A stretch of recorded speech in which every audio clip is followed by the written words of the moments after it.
हर हर महादेव दोस्तों, स्वागत है आपका हमारे YouTube चैनल पर।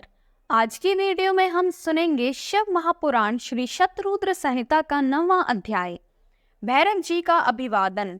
नंदिकेश्वर बोले, हे संत कुमार जी, भगवान शिव का आशीर्वाद पाकर भैरव जी कालों के भी काल हुए। उन्होंने अपने प्रभु भगवान शिव की आज्ञा से कपालिक व्रत का धारण किया। काल भैरव हाथ में कपाल लेकर काशी नगरी की ओर चल दिए, परंतु ब्रह्मा हत्या नामक कन्या उनके पीछे लग गई। एक दिन जब काल भैरव कपालिक वेश धारण करके भगवान नारायण के स्थान पर गए, तब त्रिनेत्रधारी भगवान शिव के भैरव रूप को आता हुआ देखकर सब देवताओं व ऋषि मुनियों ने हाथ जोड़कर उन्हें प्रणाम किया और उनकी स्तुति करने लगे। भगवान विष्णु ने अपनी प्रिय देवी लक्ष्मी से कहा, हे देवी, आज हम दोनों धन्य हो गए जो हमने भगवान शिव की काल भैरव रूप का दर्शन किया। इन्हीं ने इस पृथ्वी को धारण कर रखा है।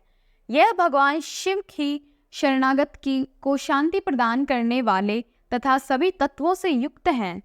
यही सब प्राणियों के अंतर्मयी और अपने भक्तों को सब कुछ प्रदान करने वाले और उनकी कामनाओं को पूरा करने वाले हैं।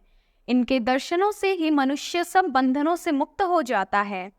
काल भैरव जी को इस प्रकार भिक्षा मांगते हुए देखकर भगवान श्री हरि विष्णु ने उनसे प्रश्न किया कि हे भगवान, आप तो तीनों लोकों का राज्य प्रदान करने वाले हैं, भला आपको भिक्षा मांगने की क्या आवश्यकता पड़ गई। तब विष्णु जी के इस प्रकार के वचनों को सुनकर काल भैरव जी बोले, हे नारायण, मैंने ब्रह्मा जी के 5वें सिर को काट दिया था, इसलिए अपने द्वारा किए गए पाप का पश्चाताप करने हेतु मैं यह कर रहा हूँ। तब काल भैरव के इन वचनों को सुनकर भगवान विष्णु बोले, हे भैरव, आप तो समस्त दुखों का नाश करने वाले विघ्नहर्ता हैं। आप सदा ही लीलाएं करते रहते हैं।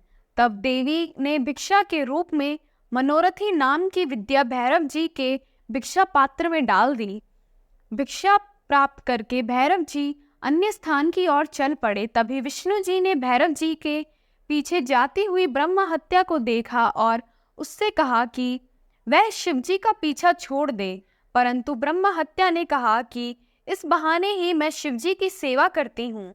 यह कहकर ब्रह्म हत्या फिर भैरव जी का पीछा करते हुए काशी नगरी के समीप आ गई। वहां पहुंचते ही ब्रह्म हत्या पाताल में समा गई और ब्रह्मा जी का सिर भैरव जी के हाथ से छूटकर पृथ्वी पर गिर पड़ा। जिस स्थान पर काल भैरव जी के हाथ से ब्रह्मा जी का 5वां सिर गिरा था, वह स्थान कपाल मोचन तीर्थ के रूप में प्रसिद्ध हो गया। तब तक भैरव जी पूरी पृथ्वी का भ्रमण करके काशी नहीं पहुंचे। उनके हाथ में ब्रह्मा जी का सिर चिपका रहा और काशी पहुंचते ही वह छूट गया। इसलिए काशी नगरी को पापनाशिनी माना जाता है और यह सत्पुरुषों द्वारा सदा सेवनीय है। जो मनुष्य शुद्ध हृदय से कपाल मोचन भैरव जी का स्मरण करता है, उसके जन्म जन्मांतरों के पाप नष्ट हो जाते हैं। कपाल मोचन तीर्थ में जाकर विधि पूर्वक पिंडदान और देवप्रक्त तर्पण करने से मनुष्य ब्रह्म हत्या के पाप से भी छूटकर प्रतिदिन भैरव जी का दर्शन करते मनुष्य के समस्त पाप नाश हो जाते हैं।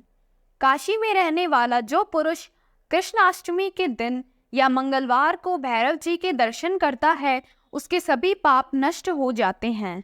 ओम नमः शिवाय।